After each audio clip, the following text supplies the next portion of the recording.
I think it's random happenstance as to which religions are going to win out. And that's why Islam across half the planet, Christianity, Buddhism across parts of it. These are the last surviving species that have wiped out all the others. And so the reason they're still around is the same reason we're around and Neanderthals aren't, is like we basically just killed them all off. Or out-ate them or whatever. So it's the same thing. There used to be all these different human hominids, and then they just die off. And the ones that spread over the whole earth are the ones who are left, basically. And that's, I think, ultimately the reason. I know it's not a very satisfying reason, but it's yeah. Yeah. So in the cargo cult model, one of the fundamental elements there is that it's difficult, if not impossible, to overthrow the occupiers militarily or politically. Mm-hmm. So most of these cargo cults, I would assume, have died off. So do you have examples of other? Oh, they're still around, actually. Yeah. I don't know if we have statistics on like how popular they are versus when they really thrive. Well, yeah. So I suppose my question is, do you have other examples of cults or religions that match this structure, which have been historically, if not as successful as Christianity, then we would consider them to be successful as far as overthrowing or becoming integrated in whatever political structure is. I mean, in terms of like becoming world dominant, no. I think Christianity is unique in that respect. And we don't know enough about the origin point of Islam, the context in which it originated. We have their late legends about it, but we don't really have actual documentation that survived, or at least not to my knowledge. So Islam might be an example, we're not sure, because it does have certain features that are very similar. Islam, in fact, looks like an offshoot of the original sect of Christianity, which was Torah observant. Paul came along and made it not Torah observant, and that sect of Christianity was the one that exploded in the West. But there was this small sect that was still Torah observant. They still abstained from pork, they still circumcised, and all of this stuff. Islam looks exactly like that Christian sect. So Islam actually looks like an evolution of a Christian sect that existed, and it may have had that push, except that Islam was successful militarily. So once it started originating, it evolved into something else because they were actually succeeding under the influence of this religion. So I think that transformed its fate ultimately. And that's the same thing happened to Christians. Once Christians acquired armies, and they won not militarily, they won just by happenstance of being in the right place at the right time. Once they acquired armies, it transformed. You have a different, like institutional Christianity through the Middle Ages is radically different. It's no longer the revolution cult. In fact, it's very much anti-revolution. And so it's flipped the other direction. And this tends to happen too. I talk about this in On Historicity. The cargo cults became more and more institutionalized and less ecstatic. So that they used to be very, like everyone's having visions and revelations, and this is very revolutionary, and it's all free form, it's like hippies and stuff. But then it's like, now we have hierarchy, we have rules, we have this fixed system, it's an institution. This progress, anthropologists think this is the inevitable progress of religions. They all become this institutional monolith that was exactly the thing they were fighting against to begin with. And also it works the other way around too in terms of like values. You mentioned the patriarchy. The original writings of Paul are very egalitarian. Their interpolations of forgeries made him anti-woman. He's actually himself was not very anti-woman. Himself was like, hey, we're all equal. There's no male or female. We're all going to be, when we get resurrected, we're going to be balls of light and whatever. He didn't say that literally, but that's what Origen came to I believe he said. Later Christians didn't like this. You have to get to Tertullian, and Tertullian said there's a passage where Tertullian is arguing against these Christian factions, where women are saying, yeah, I'm going to be your equals in heaven, like we're all going to be the same, we're not going to have distinguish between sex. And Tertullian's like, oh, hell no, that's not the case. That's like, yeah, God made your bodies the way they are, so God's going to resurrect your bodies, they're going to be exactly the same, and that's how we're going to tell the difference. So men are going to be dominant over women, and everybody's going to know their place. And so you get this where Christianity started very egalitarian, but as you get more and more people in it, it's like, actually, we don't like that egalitarian message. We want to maintain this patriarchal message. So we're going to transform the religion and start selling this idea that, yes, women are inferior to men. And this is a problem because Paul didn't say that. So let's forge a letter where Paul says that. So we got that part covered. Let's insert a sentence in one of Paul's letters that has Paul saying that. So now we've got that covered. And so it just becomes the very thing that we started out fighting against. You do the same with the pacifism versus militarism. You can pick almost anything, like rich versus poor. Like it's communist, it's Marxist in the beginning, and then it became defending hierarchy in terms of social status, access to wealth. So they defended the rich. They defended the disparity between rich and poor as part of God's will or whatever. But it started out very Marxist. Everybody turns their money in. I mean, they're so ruthlessly Marxist. They have a story in the book of Acts where everybody turns their money in and will distribute this. Each distributes as according to his means, will distribute according to need. That's the Marxist creed I read out of there. And yet they have this story in the book of Acts where some people held back some money, and so God strikes them dead in a story that looks a lot like someone actually maybe killed them for not participating in this Marxist commune. All as a message saying like, yeah, you better be Marxists or fucking God's gonna kill you. And then you start there, and you get like, a few centuries later, and suddenly it's like, oh yeah, rich people are to serve God's purpose, they're fun, poor people are there for a reason. Aren't they so blessed, as Jesus said, it's better to be poor, the rich people won't worry about them. So it became this very defensive social and wealth hierarchy. So everything you pick where Christianity began, it evolved into the exact opposite eventually. So religion, Christianity begins as an anti-political movement, but then the politicians saw it was used to manipulate the people, so it started combining and survived through history because of its combining, I think. Oh yeah, politically. yeah. That's why it survives, and look what's happening It became today. a useful tool. There was a transition point between when it became a tool of government and when it was anti-government.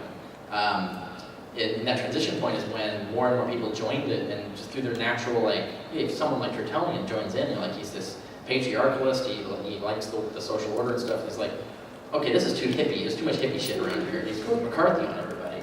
And so you get that happens, and then now it becomes attractive to the government. It's like, I like what you've got going on there. Now you're kind of like, you're just like us, let's work together, and then you get that scenario. So you do have this, I think there's this natural tendency to turn these things into that kind of thing that becomes more easily enveloped by the government. And Uses that's as a how tool. it survives. Yeah, that's part of it. Yeah, I think you're right. Yeah. What is your religious background? Say again. What is your religious background? Oh, yeah, I talked about this earlier today. I actually began, and I tell the story in Sense of Goodness Without God. I have that book over there, I have a whole chapter on that. Basically, I started a super liberal Christian, became converted by religious experience to Taoism, and then learned my way out of that through studying science and critical thought, and then became basically a naturalist, atheist, humanist after that. So I don't have any fundamentalist Christian training in my background. I had to learn all of that as a third party later. Yeah. In your book on the histories of Jesus, at the end, you basically challenge Bible scholars to come up with, whether they disagree or agree with you as the probability is higher probabilities. Yeah, yeah. Has anybody taken up your challenge? No. Said, No, they try to, they attack trivialities in the book. Often they just outright lie about what's in the book. Most scholars ignore it. with a new book. I haven't read it. But is there any dialogue you could establish with mainstream Bible scholars? I've tried, yeah. They're mostly trying to ignore it. They've stalwartly refused to review it in academic, not even bad reviews in academic journals. And I did a formal debate for the Society of Biblical Literature, and they got a Baptist minister to debate me, who had a PhD, but he was just fire and brimstone. It was all apologetics, and even the audience was confused. It's like, we disagree with 90% of what this guy's saying. This guy, we've never heard his stuff before, and they weren't even talking to each other. So it was that was just a waste of time, really. And I've done other things like that. Like I did a debate with Zeba Crook, who's an actual professor, atheist professor of biblical studies, and that was a pretty good debate.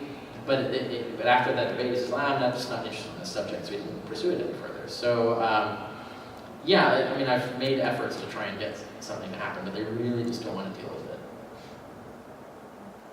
One thing I don't understand is when you take this historical facts, you are gathering some information which is somehow available in some print form or whatever. Like say, year 2000 or 100 AD, there is some material which is available. Even the Bible is printed or some what. Uh-huh.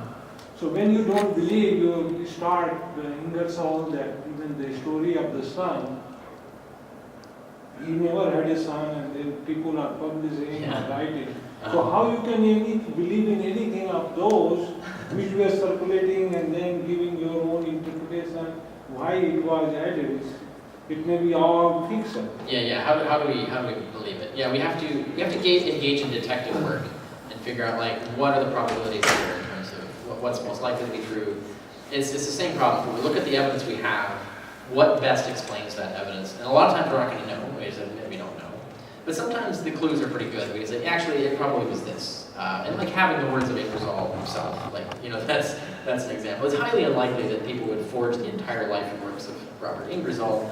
And there's tons of evidence that we can look at that they would have to have forged for that to be the Let me case. So, expand on that. Ingersoll then refuted that he did not have a son. Now, 1,000 years later, there is this published, they say, no, that Ingersoll denial is wrong, not this one.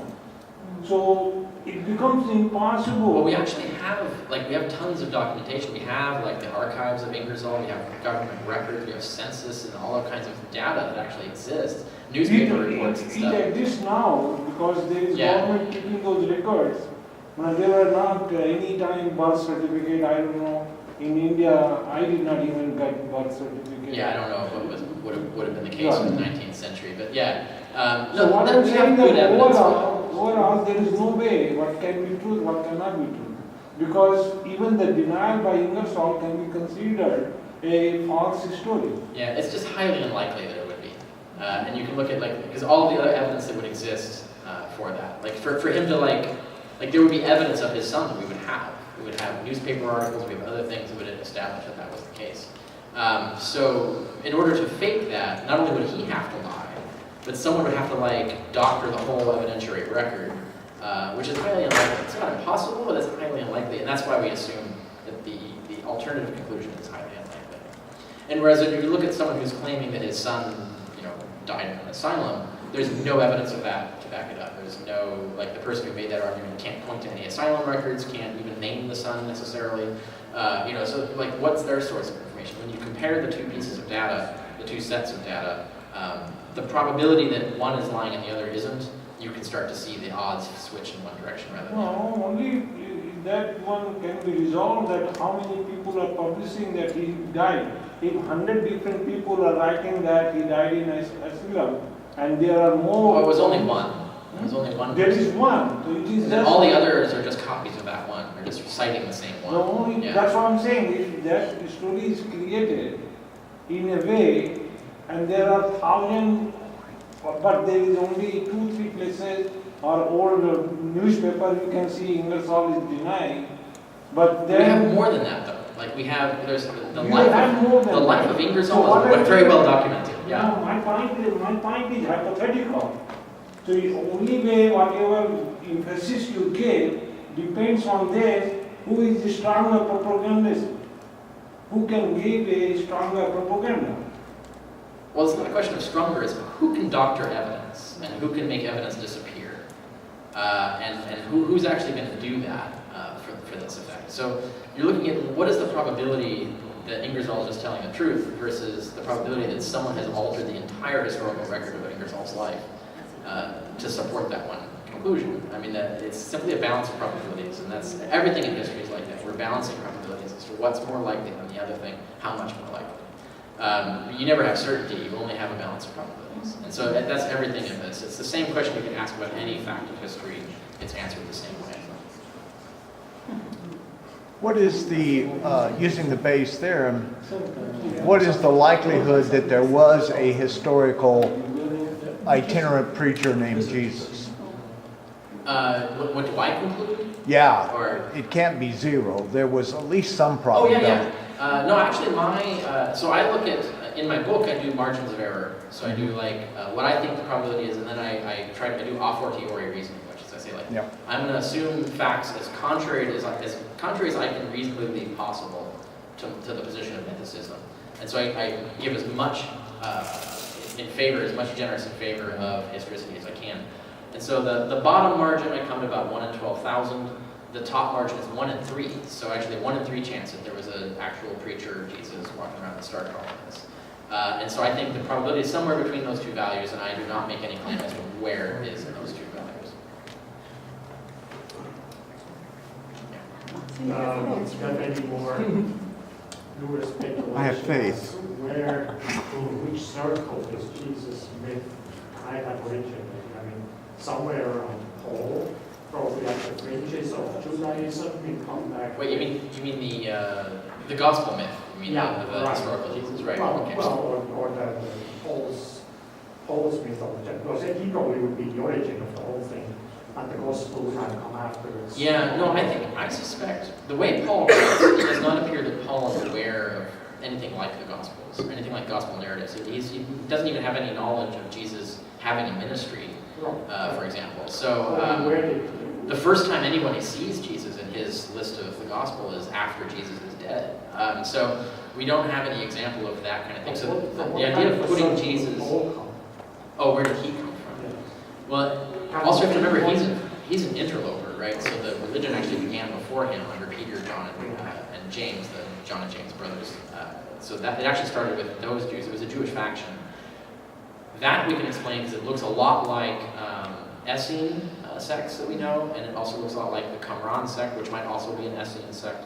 The Essenes also derive, according to ancient sources, they derive from the Samaritans, so it's actually already a very outsider Jewish sect. The similarities of Christianity with those other sects is stronger than the other sects that we know about. But we know there were about 30 different sects of the Jews, and we have very little data on them, so we can't really say for sure that Christianity comes from the Essenes. We can just say it comes from some sect that is very similar to the Essenes, and it might have been the Essenes, or it might have been some other sect that we just don't have data on. But anyway, that's where that came from. Paul himself comes from the diaspora. He's not even Judean. He comes from outside Judea. And so he's a Hellenized person. So he speaks Hebrew. He also speaks Greek very well. He writes Greek very well. And so he's a foreigner coming in with these other ideas. So he's transforming the religion by infusing it with, some scholars say there's elements of Stoic theology and philosophy in his writing, and Aristotelian and so on. So he's basically kind of like adding sort of intellectual respectability to the religion, but that's coming from without. So we really can't tell, since we don't get to read the letters of Peter, James, and John, the real Peter, James, and John. We have these other letters that aren't from them, but we can't really answer that question per se. So like the Nazareans, for instance, you talk about that. That's just another strand of thought, but there's no way of integrating that. Yeah, there's the Christians. It looks like they originally called themselves the Nazarenes. Actually, the Nazorians. It's actually different because it's actually the word does not refer to someone from Nazareth. We don't know what it actually refers to. I talk about that a little bit in there. So again, we've lost the data, so we don't actually know. We have like 2nd century speculations that we can base it on, but that's not the best data to work with. So let's see if anybody knew. Okay, yeah. So how much did you look at archaeology? How does the current archaeological excavations, evidence in the area match up with the historical documentation? Well, first of all, there's no archaeological evidence pertaining to the historicity of Jesus that's usable. Like even the Church of the Sepulchre, the supposed burial site, was originally identified as such in the 4th century by Helen, who was the mother of Constantine, on a propaganda trip, specifically to invent and find pilgrim spots. So it's like the most suspect origin story that we have. So we can't tie that back to anything authentic about Jesus. So there's no archaeology that helps us. The archaeology helps us with background facts, finds things like geography and things like that. There's been some archaeology that supports some of the topography of Jerusalem that's mentioned in the Gospel of John, but that you can get topography of a city from anywhere. It doesn't mean it comes from an actual story of Jesus. It just means John read a book about the topography of Jerusalem and used a piece of information from it and put it in a story. So there isn't a lot that we can do with the archaeology. It's not terribly helpful. One other piece that we have, for example, we have an actual building stone that was inscribed at the commissioning of Pontius Pilate, that actually has his name and rank on it. So we have archaeological confirmation of the historicity of Pontius Pilate, and that he was governing Judea at that time. We have things like that, but that's it really. You had a question. I just wonder whether the Essenes, is that the group associated with the Dead Sea Scrolls? We think. So we don't know because they don't call themselves that. The Qumran sect, there's no book in there that says we are Essenes, but when we look at what we know of the Essenes and what the Qumran sect says, they look a lot alike. But we also know that there are multiple sects of Essenes.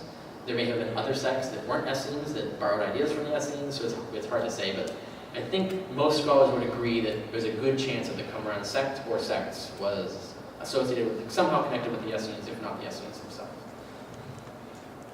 Yeah, I know the appeal to consensus is false population argument, appeal to consensus. So how, if we hold to the Humanists position, how can we be able to speak in authority on the subject without being Yeah, deceived by that? I would go around talking about it as this is a debate worth having, rather than saying that it's been proved and that we're done with this, we should move on. I mean, really, until like other scholars actually engage with the only peer-reviewed literature on this argument, nothing can advance on this.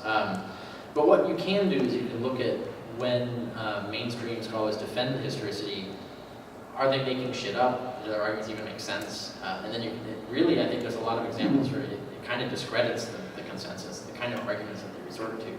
I mean, I give examples in the book of like, oh, Jesus is as well attested as Alexander the Great. I mean, that's the stupidest thing you could ever say. It's not, even if Jesus existed, that's not even remotely true. And you have to ask, like, well, why is the consensus based on really ridiculous arguments like that? If you had good evidence, you have good reason to believe it, why aren't you giving us that data? So that's a way you can react to it and talk about people. It's like, maybe you shouldn't trust the consensus on this particular issue because it looks like there's a huge bias. Even among secular scholars, they seem really intent on not going there. And there's reasons to suspect why that would be. Like all the money in their industry comes from Christians. So you don't want to really piss off the people who pay your grants or fund your seat at a professorship or whatever. But so we have to keep that in mind. But the way you should always sell it is you just say like there's a peer-reviewed book that argues the contrary. It's as respectable as any other contradictory. There's like 100 different theories of historicity. They all contradict each other too. It's one particular respectable argument amongst all the others, and it's worth it. It's a debate worth having, rather than going around saying we've proved Jesus didn't exist, so your religion is false. Don't do that. That's not a valid way to argue. Yes. I'm curious. Are you the first researcher to apply Bayes' theory to non-repeatable events? I've run across Bayes' theory in industrial quality control. Where indeed we have repeatable events. No, I'm not the first. Actually, when I did research for methodology, I learned a lot from the CIA's documentation on how they use Bayes' theorem to predict political events. A lot of intelligence analysis, if not now all intelligence analysis, is Bayesian. And so, like for example, there was from what I understand, there was a team that was using Bayesian analysis to determine whether Saddam Hussein had weapons of mass destruction, concluded that he did not. On the basis that he had to claim he did to keep Iran from invading his country, and that all the other data looked like he was faking it. He was pretending for his own self-defense. And he got crushed between two monsters, Iran and the US, and he was trying to gamble on, okay, if I lie about this, will the US invade me? That's a problem. If I tell the truth about this, Iran will invade me. So he's trying to play that game. Bayesian analysis came out with that conclusion, supposedly, and then it was a different team that wasn't using Bayesian analysis came up with a political argument, let's go invade in Iraq. Now, I don't know if that story is true, but I do know that Bayesian analysis is used a lot in intelligence analysis. It's used by archaeologists, I give examples in the book, and search and rescue does things like that. Now, the thing is that all of these uses, just like history, are based on repeatable events. So when we make estimates about what's typical in history, we are talking about repeatable events. Religions are repeatable events in the sense that there are models of religion like that. The way savior gods are faked, like we have data like that. How humans behave, like so we make a lot of historical assumptions about what would a person have done if this happened. So all history is based on this background data, this background evidence regarding what typically happens. And then we make estimates regarding what caused this thing. And another example would be in criminal forensics, reconstructing crime scenes, reconstructing who committed a crime, and that kind of of stuff, where you can apply Bayesian principles. There's a big literature now on Bayesianism in jurisprudence. There's resistance to it because of the potential for abuse, but that exists without Bayes' theorem too. So but there's a lot of literature about it. So yeah, there are tons of people who are doing this before me, and I relied a lot on their work in terms of figuring out how to do it myself. Okay, so what is that?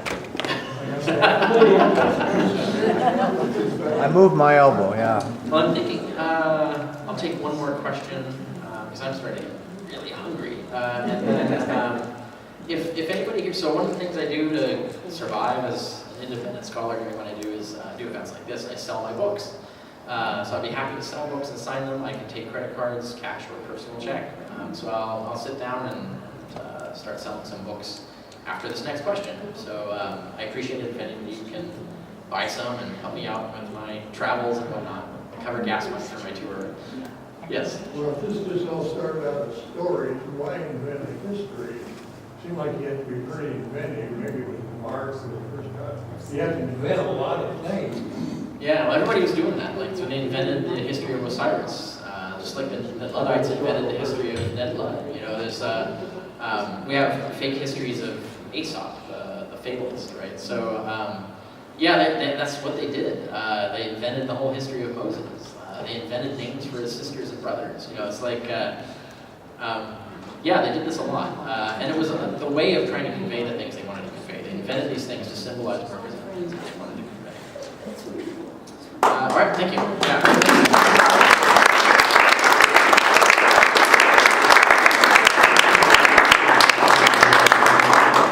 Thank you all for coming.